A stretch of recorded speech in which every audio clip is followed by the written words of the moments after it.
পরিকল্পিত বনায়ন করি, সবুজ বাংলাদেশ গড়ি, এই প্রতিপাদ্যে লালমনিরহাট কালেক্টরেট মাঠে শুরু হয়েছে বৃক্ষ মেলা। প্রতিদিন সকাল 10টা থেকে রাত 8টা পর্যন্ত মেলা উন্মুক্ত থাকবে সবার জন্য।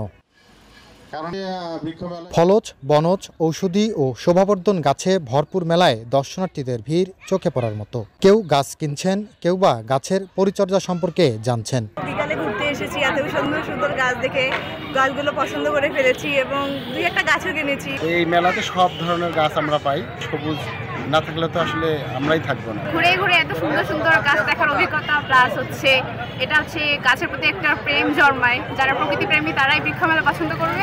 নার্সারি মালিকরা বলছেন তরুণদের আগ্রহ এবার বেশি, বিক্রিও ভালো। অনেক আসলে লোকের সমাগম, আর সবচেয়ে বেশি হচ্ছে শিক্ষার্থীরা। থেকে শুরু করে শেওড়া, ডুমুর, অ্যাগ্লোনিমা, আরও অনেক প্রজাতির গাছ আছে।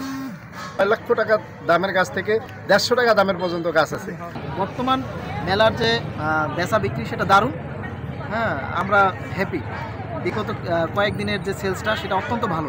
গাছ মানে জীবন, গাছ মানে ভবিষ্যৎ, এই বার্তা পৌঁছাতেই বৃক্ষমেলার এই আয়োজন বলে জানান জেলা প্রশাসক। এই মেলা আয়োজনের মূল উদ্দেশ্য হলো মানুষের মধ্যে বৃক্ষকে ছড়িয়ে দেওয়া, বৃক্ষের গুরুত্ব বুঝবে, এটা একটা সিম্বলিক। এর ফলে মানুষ তার বাড়িতে বাড়িতে গাছ লাগাবে। সবুজের গুরুত্ব বোঝাতে লালমনিরহাটের বৃক্ষমেলা হয়ে উঠেছে পরিবেশ সচেতনতার নতুন প্ল্যাটফর্ম। জামাল বাদশা, দেশ টিভি, লালমনিরহাট।